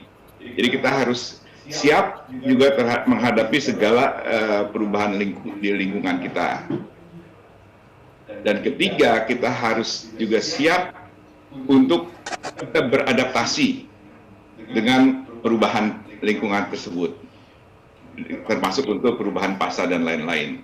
Karena perlu diingat, yang akan survive di dalam perubahan, di dalam krisis, itu bukan orang yang kuat, tapi orang yang bisa cepat beradaptasi. Nah, itu mungkin luar biasa. Jadi tapi tiga-tiganya mengarah pada yang sama, yaitu tentang perubahan. Pak Budiarsa bicara tentang rainy days, hati-hati loh ya kalau musim hujan. Dari tadi Pak Budiarsa senang pakai payung, punya payung dan tahu cara buka payungnya, kan gitu ya. Siap-siap untuk keadaan yang kita ini. Terus kemudian bahwa perubahan itu juga nggak pernah berhenti ya. Dan kemudian yang terakhir itu adalah mengutip dari Om Darwin kali ya, Pak Budiarsa ya. Ya, bukan yang paling kuat, bukan yang paling pinter, tetapi yang paling bisa beradaptasi pada perubahan yang masih tetap bertahan hidup gitu. Itu kata-katanya Om Darwin. Om Darwin sudah meninggal tapi. Ya, terus kemudian tadi dikutip juga bahwa benar IPE yang ditanamkan Pak Ciputra itu dijalankan dalam kehidupan sehari-hari terkait dengan integrity, profesionalism dan juga entrepreneurship. Nah, Pak Indra, monggo sekarang silahkan. Sudah habis belum Pak Indra? Masih banyak. Sebenarnya saya melihat ya, saya melihat bahwa agent properti itu adalah entrepreneur. Saya menganggap karena agent properti kita nggak dapat gaji, ya, tapi dia harus bisa yakinin orang, dia harus tahu yang mana yang bagus. Jadi umumnya kalau you sukses ada di menjadi agent properti, dia bisa menuju ke usaha-usaha yang lebih besar lagi. Jujur ngomong, saya juga bukan saya dari agent, tapi saya dari sale untuk proyek-proyek kita dulu. Kita mulai dari saya setiap Sabtu Minggu itu selalu kalau Senin sampai nanti di proyek ngurusin pembangunannya, kalau Sabtu Minggu itu saya ada tempat sales, nunggu orang datang. Dan selalu saya katakan, saya mikir bahwa bos saya itu siapa? Bos saya itu adalah orang yang beli rumah sama saya.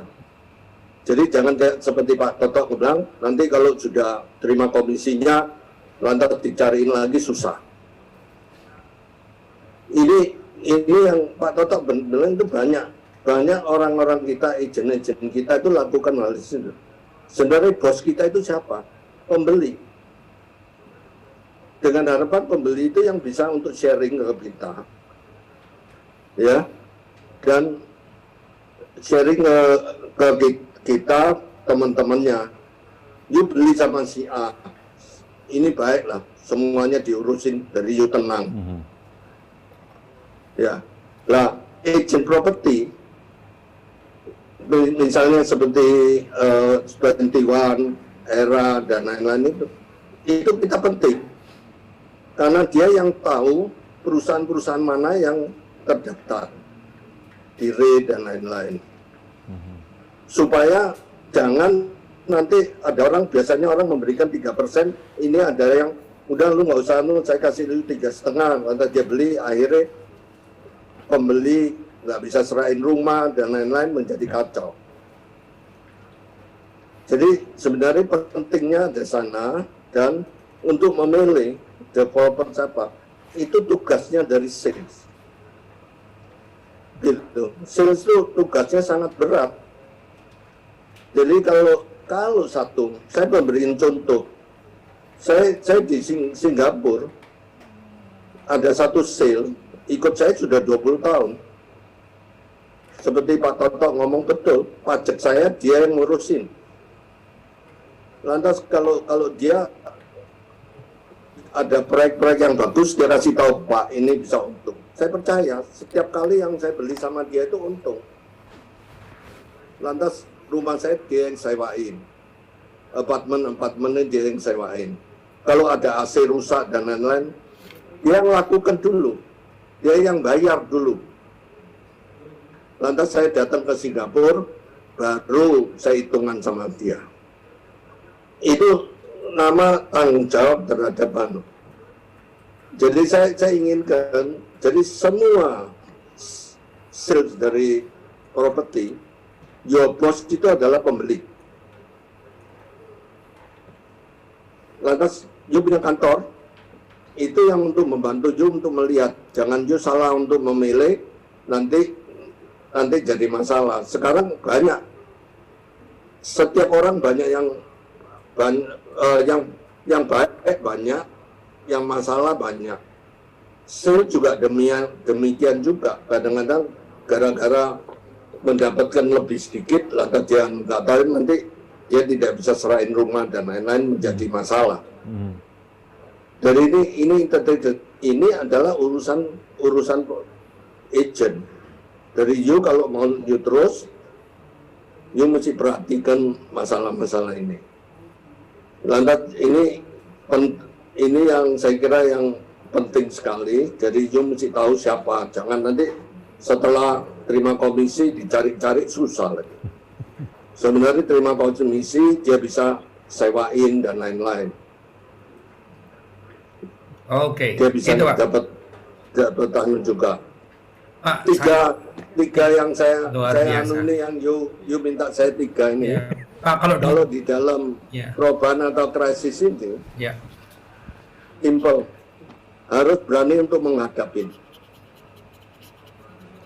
berani berubah, dan yang paling penting lagi melakukan. Kalau nggak ngelakuin apa-apa juga nggak ada gunanya ya. Oke. Jadi berani menghadapi, jangan kabur ya. Ngadepin tapi nggak melakukan apa-apa, percuma juga. Harus berani berubah juga. Kita terus berubah. Saya yuk bicara sama sesama developer, kita juga terus lagi berubah. Mana yang cocok dengan keadaan sekarang? Gitu. Pak, Ini saya kira ini menarik loh Pak. Bapak itu ya tadi bicara mungkin sekitar 7-8 menit Pak. Yang 6 menit itu kok di tempat saya, di layar saya Pak, seakan-akan Bapak itu memarahi Pak Lukas Bong. Jadi di layar saya itu kelihatannya tuh Bapak ngadep ke Pak Lukas Bong, kamu dengerin saya ya, ini ya, itu ya, itu ya, ini itu ya gitu kan. Terus kemudian saya lagi mau nyari ini Bapak itu tiga itu apa gitu kan. Saya cari, begitu Bapak bilang, no, tuh Kaju tadi nanya soal 3. Loh, itu semenit terakhir doang, berarti 7 menit bener. Bapak marah-marah ke Pak Lukas Bong dan pasukannya. Masukan maksudnya. Iya, dan masukannya. saya ingin untuk kan saya lagi nyatet, tadi Pak Hendro ini 3 itu apa gitu ya? Gimana? Jadi saya saya mau ingatkan dari bagian sales bahwa itu entrepreneur. You kalau sukses ada di properti, you bisa pindah ke bidang-bidang lain yang you bisa lakukan sendiri gitu. Ini yang intinya yang saya anukan. Jadi kalau mau masuk ada di sales harus serius. Harus serius ya Pak ya. Gitu. Banyak yang jadi broker tuh. Asal hit and run dan lain-lain. Banyak yang jadi broker cita-cita Benar, ya? akhirnya jadi developer seperti Bapak loh Pak. Nah, betul. Lo Oke, You, baik. Ya. you kalau memang sudah ada marketing, you yakin dengan marketingnya, you tahu kenapa nggak jadi developer, bisa. Gitu. Jadi saya ingin sales yang kita dari RIB ini seluruhnya harus serius gitu. Ya. Bahwa ini adalah satu bisnis yang bisa besar. Betul. Tapi tidak Gitu. cuma sekedar seadanya, tetapi serius ya Pak ya. Benar. Kompetensinya juga, penguasaan teknologinya juga, terus kemudian range of service-nya tadi ya. Tadi karena disinggung Ya, Pak range Toto of juga, service. range of service-nya ya. Jadi jangan cuma sekedar jualan, terus ya itu sebenarnya calo ya Pak, jualan terus kemudian dapat Ya, komisi calo. kabur itu kan calo. Ya, baik. Makelar. Jadi nanti anggotanya jadi asosiasinya bukan RIB lagi, Iya. tapi Areci. Areci, Asosiasi Real Estate Calo Indonesia. Pak, ini ada pertanyaan dari audiens Pak. Ini yang dari audiens yang sudah langsung straight to the point ya Pak ya. Jadi ada mungkin 4 pertanyaan kepada masing-masing. Yang paling susah nanti saya berikan kepada, saya mau kasih Pak Lukas yang susah, habis dimarahin Pak Hendro kasih ya. Nggak berani Pak, nggak berani marahin Pak Lukas. Nggak berani Nasehat marahin masukan Pak itu. Lukas. Itu nasehat atau masukan? Tapi bener loh Pak, tadi tuh saya nyari, ini Pak Hendro 3 poin apa aja gitu kan. Belakangan bilang, nah you kan tadi nanya soal 3 poin, nah itu baru saya bilang, loh yang tadi belum. Pak Toto dulu. Pak Toto, apa sih sebenarnya keuntungan benefit bagi industri properti dengan adanya Omnibus Law Pak? Silakan Pak Toto. Oh, banyak sekali. Kalau cerita bisa sehari nggak selesai nih. Sebetulnya kita bahasnya sudah sama-sama, malah penasihat Sampai malam-malam. pembahasan Omnibus Law itu Pak Hendro sama Pak Budiarsa. Bikin webinar khusus ya Pak ya? Ya, tapi itu kemudahan-kemudahan intinya. Oke, yang jadi kita- mungkin gini boleh nggak kalau di ini? Karena yang bahas itu ternyata bertiga kecuali Pak Lukas Bong. Jadi Bapak menjelaskan dulu, Pak Budiarsa nambahin, Pak Hendro lagi terakhir akan nambahin lagi yang kurang. Ayo silakan. Terima Ya kapan kasih. nanti saya ngerjain bos-bos besar toh kalau nggak sekarang. Monggo Pak. Toto silakan. Jadi intinya kemudahan-kemudahan lah dari perizinan. Sekarang sampai hari ini begitu complicated perizinan untuk properti. Saya barusan menerima tamu sebelum acara ini. Dia itu sebelumnya adalah broker. Dia pikir dengan buka developer mau bangun rumah sederhana di Mojokerto. Sampai hari ini dia sudah 3 tahun izinnya nggak selesai. Tanahnya 3 hektar sudah dibeli 3 tahun yang lalu. Sampai frustrasi datang ke sini, Pak, beli aja tanah saya ini, saya nggak bisa ngembangin. Lokasimu bagus, depannya SPN. SPN itu Sekolah Polisi Negara. Itu bagus sekali, kenapa dijual? Izin saya 3 tahun nggak keluar-keluar, Pak. Saya sudah frustrasi dari A ke B, B, C sampai Z, balik A lagi ternyata. Katanya gitu. Nah, itulah yang membuat biaya mahal di properti. Sehingga itulah yang dipersingkat. Itu kurang lebih intinya dari Omnibus Law, memudahkan investasi itu di situ. Oke, itu jawaban yang paling umum dari Pak Toto adalah Omnibus Law itu memudahkan ya. Jadi yang bikin susah selama ini dipangkas ya, dipersingkat. Mungkin Pak Hendro dan Pak Budiarsa bisa memberikan tambahan yang katanya sudah berhari-hari atau berminggu-minggu membahas. Monggo silakan. Pak Budiarsa dulu atau Pak Hendro dulu atau mau switch dulu atau gimana?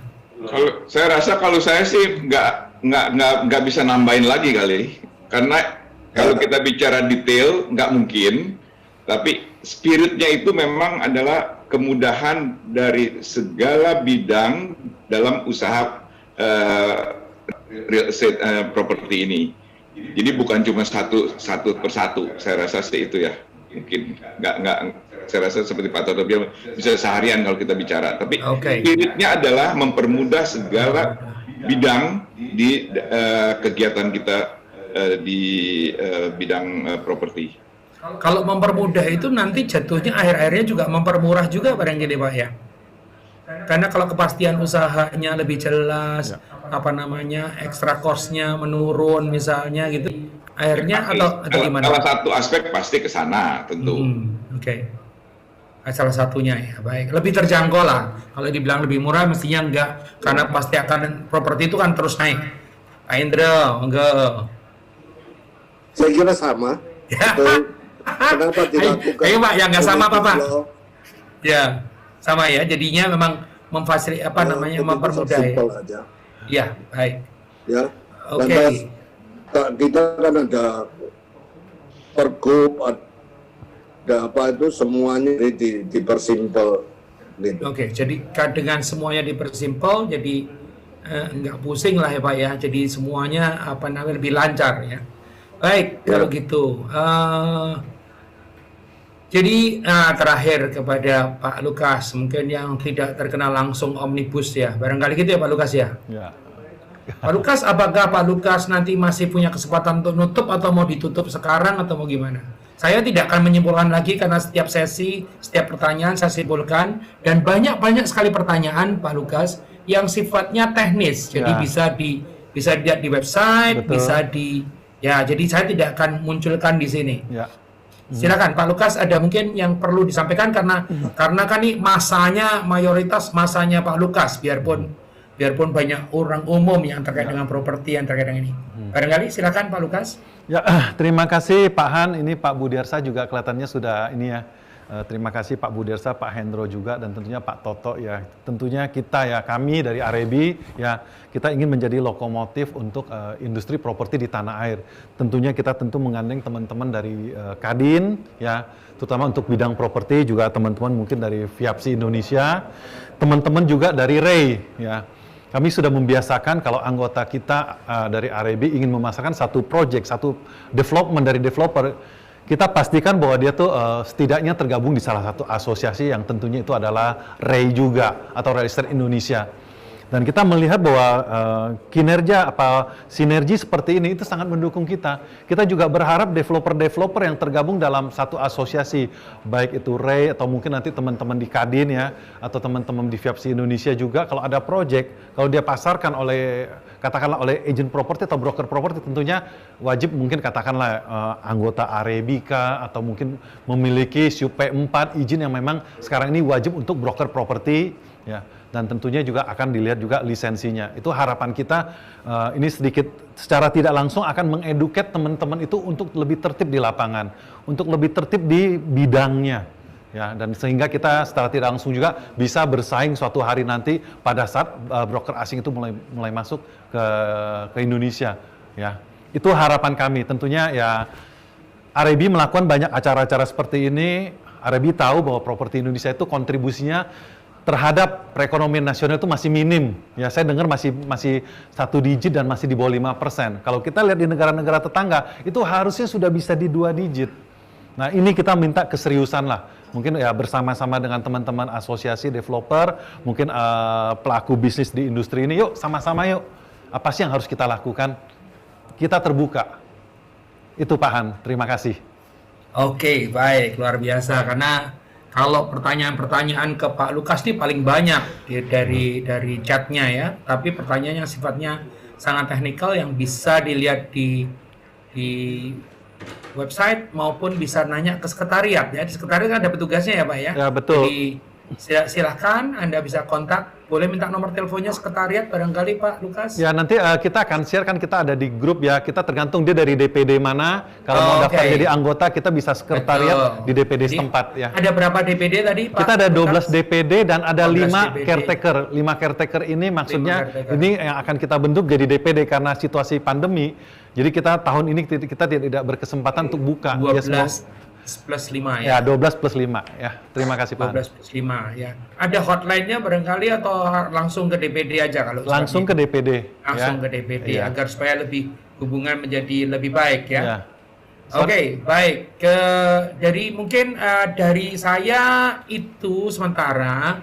Mungkin kalau tadi kan Pak Lukas sudah memberikan petata petitih kepada siapa aja gitu kan. Dari Pak Hendro barangkali ada Pak Hendro?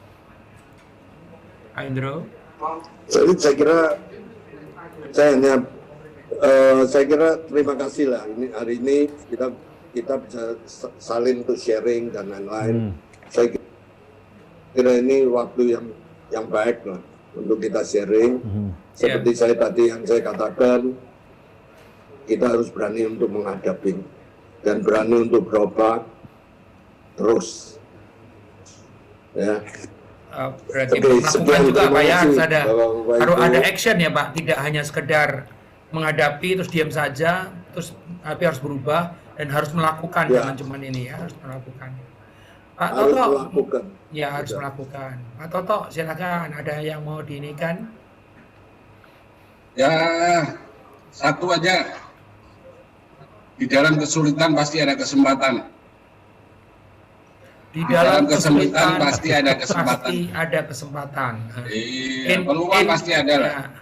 Ya, itu bahasa ini namanya in every difficulties lies opportunities gitu ya. Nah. Yes, keren, luar biasa. Ini Saya kalau kita bisanya melihat bahasa Madura soalnya, bahasa Inggris. iya, jadi begitu ya. Jadi saya Ya. mesti menunggu Pak Budiarsa sebentar karena saat ini Pak Budiarsa juga sedang ada acara dengan jadi saat ini Pak Budiarsa sedang ada acara dari FIAPCI Chapter Indonesia dengan Ray juga tentang creating sustainable and prosperous cities ya. Dan beliau akan menutup dulu baru nanti kembali lagi. Jadi mungkin selagi menunggu beliau kembali lagi saya akan coba merangkum sebetulnya ya. Jadi hari ini kalau bahasa kerennya itu kan kita ini the biggest real estate summit 2020. The biggest real estate summit 2020 ya yang bukan baru pertama kali, ini sudah beberapa kali dilakukan, baru gagal sekali ya karena waktu itu ada masalah bentrokan dan sebagainya, bentrokan jadwal. Ya, Terus dan kemudian musda. ada musdah. Ya, Gitu. ada musda, Pak. Ada musda. 3 tahun lalu. 3 tahun yang lalu. Ya. Jadi hari ini main talk show kita berbicara tentang grabbing ya and winning the future of property industry. Ya, grabbing and winning the future of property industry. Jadi kami tadi sudah memulai dengan menanyakan dulu kepada para narasumber. Narasumber, orang-orang itu bilang katanya industri properti itu tiarap, industri properti itu bakal jadi future losers. Ya, tetapi oleh para narasumber yang memang benar-benar pelaku di lapangan dikatakan yang ngomong nggak tahu, yang jalanin kita itu malah sebetulnya menjadi lokomotif perekonomian. Yang terkait dengan ini itu terkait dengan industri ini itu ada banyak banget ya industri lain atau sub industri lain ya. Nah, syukur-syukur tadi juga Pak Toto sempat menyinggung, syukur-syukur pemerintah bisa memberikan sunset policy. Jadi orang mau spending lagi, dengan spending lagi artinya pergerakan akan bergerak gitu ya, dimulai dari properti. Itu jawaban daripada para narasumber terkait dengan pertanyaan pertama tiarap. Tetapi sebetulnya memang para narasumber pun juga menerima sebagai bentuk gini. Ya kalau ada up and down memang kami pernah down ini. Tapi terus kemudian kita nggak diem pada saat down, terus kemudian kita berbalik ya, mencari cara baru, terus kemudian berusaha terus ya, tadi katakan menghadapi, berubah dan melakukan ya. Ada yang sudah berubah sebelumnya sehingga sekarang ini kayak perubahannya ini mendapatkan momentum. Jadi gara-gara COVID malah mendapatkan kesempatan. Buktinya launching ratusan unit juga tahu-tahu bisa habis gitu kan. Tadi Pak Lukas juga bilang di lapangan orang-orang para brokers itu tetap transaksi baik primary maupun secondary. Ya ada masa-masa di mana mereka hati-hati sekali karena mungkin takut keluar dan sebagainya. Begitu akhirnya mereka melakukan sesuatu, akhirnya terjadi transaksi. Jadi situasi ini akan menjadi mandek benar-benar kalau kita diam saja nggak ngapa-ngapain. Ya, tetapi karena kita itu ngapa-ngapain dan ngapa-ngapainnya tidak hanya sekedar seperti dulu.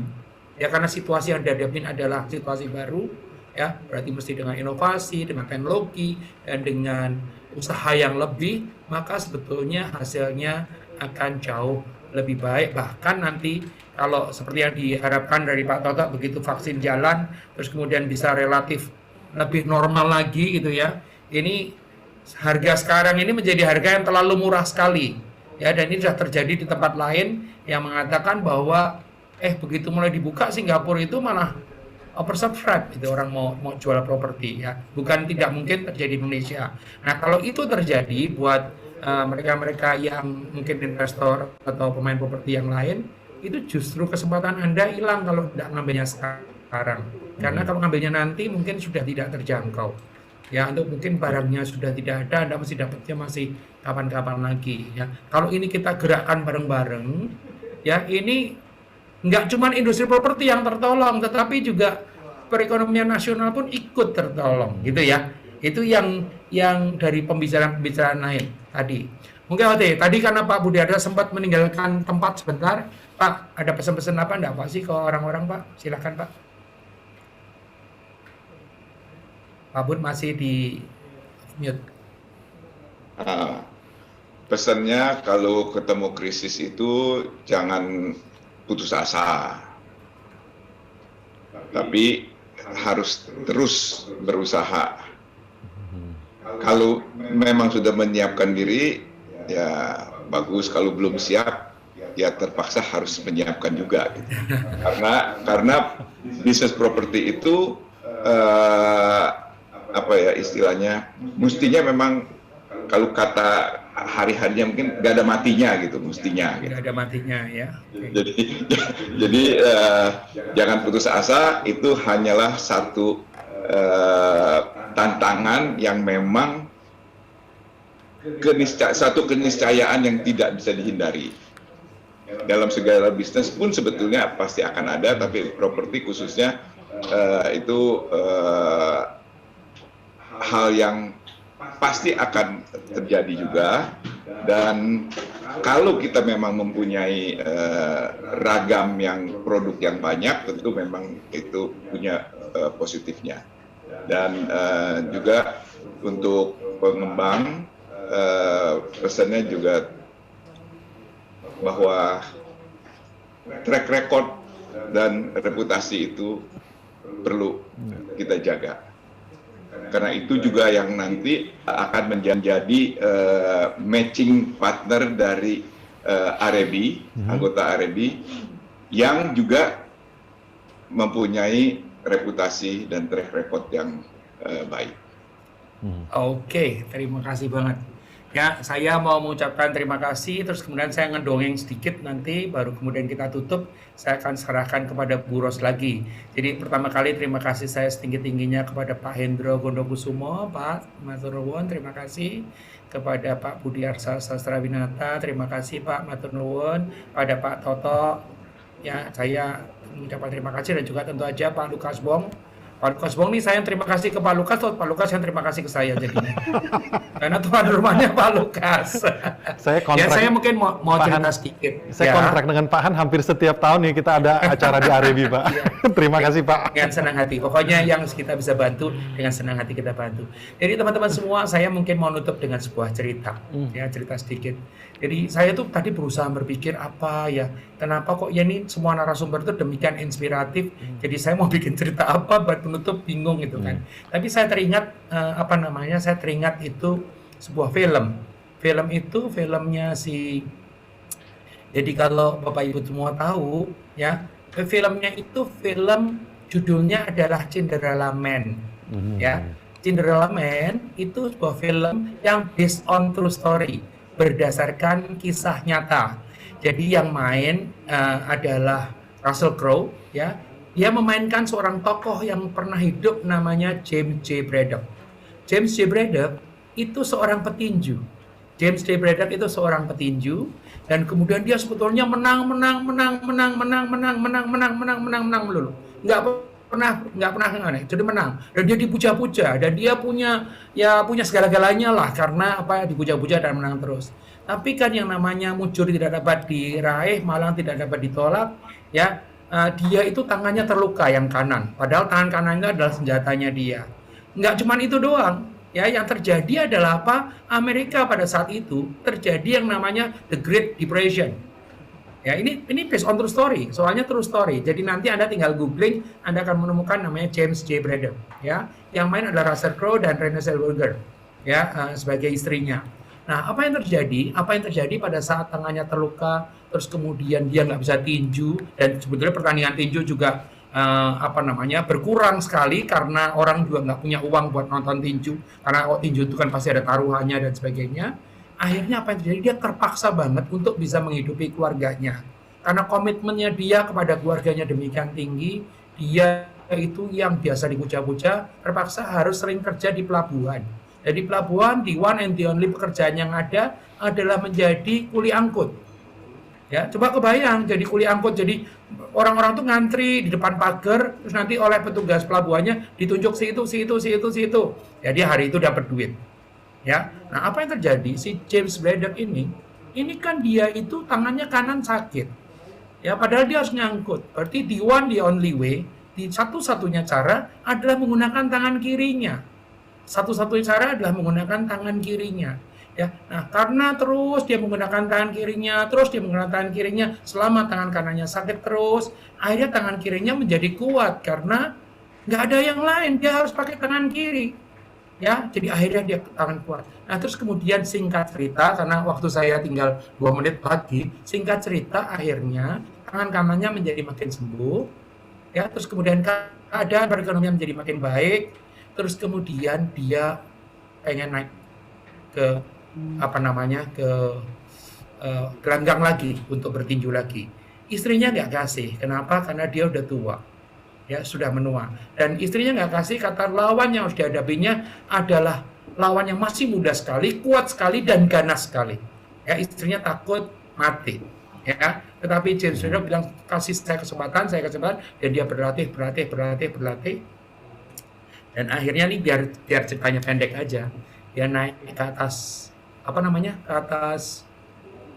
tempat tinju itu gelanggang lah ya. Naik ke atas gelanggang melawan seorang petinju muda namanya Max Baer, dan kemudian apa yang terjadi? Dia menang. Ya, dia menang. Nah, dia menang itu bukan karena tangan kanannya yang biasanya bikin dia menang, tetapi karena tangan kirinya. Karena tangan kirinya dia sekarang menjadi lebih kuat dibanding tangan kanannya. Nah, saya dapat cerita itu gara-gara bapak-bapak ini menjawab tidak hanya teknis, tidak hanya informatif, tetapi juga filosofis. Jadi apa yang saya ingin Pak ceritakan ya dari tadi rangkuman yang sudah saya rangkum juga tadi adalah di saat-saat seperti sekarang nih, ibaratnya kita sedang dalam krisis, seperti waktu itu James Braddock ngalamin krisis The Great Depression di Amerika. Ya, kita sekarang tangan kanan kita atau mungkin semua sumber mata pencaharian utama kita mungkin terganggu, dan kita masih terus berusaha itu dengan menggunakan tangan kiri kita. Suatu hari kalau keadaan menjadi makin baik, suatu hari kalau tangan kanan kita itu menjadi sudah sembuh, maka kita punya tangan kiri bahkan bisa lebih kuat dibanding tangan kanan, dan itu kita bisa membawa kemenangan yang lebih dibanding sebelumnya. Ya, jadi apa yang menjadi nasihat yang utama sekali adalah di situasi krisis seperti ini, nasihat daripada senior-senior mengatakan tetap berusaha, tetap lakukan yang terbaik, bikinlah perubahan. Ya, sama seperti yang namanya James Braddock, pakai tangan kiri, akhirnya tangan kirinya yang membuat dia memenangkan pertandingan tinju. Ya, saya Handoko Wignowargo dari Maestro Consulting, Coaching dan Communicating mengucapkan terima kasih yang sangat-sangat luar biasa ya kepada para narasumber dan juga kepada para pemirsa atau viewers. Kenapa? Karena kalau Anda tidak ada di sana, kami tidak berarti apa-apa di sini. Kami ada di sini agar supaya bisa memberikan manfaat kepada Anda semua di sana. Bagi yang belum pertanyaan bisa dijawab, silakan kontak ke DP REB masing-masing ya agar supaya bisa mendapatkan jawabannya. Sekali lagi terima kasih kepada Pak Hendro, Pak Budiarsa, Pak Toto dan Pak Lukas Wong. Sekali lagi juga saya Handoko Wignowargo dari Maestro Consulting, Coaching dan Communicating yang memang program kami selalu bisa membantu REB dan juga organisasi-organisasi lain untuk kepentingan kemajuan Indonesia. Terima kasih. Terima kasih.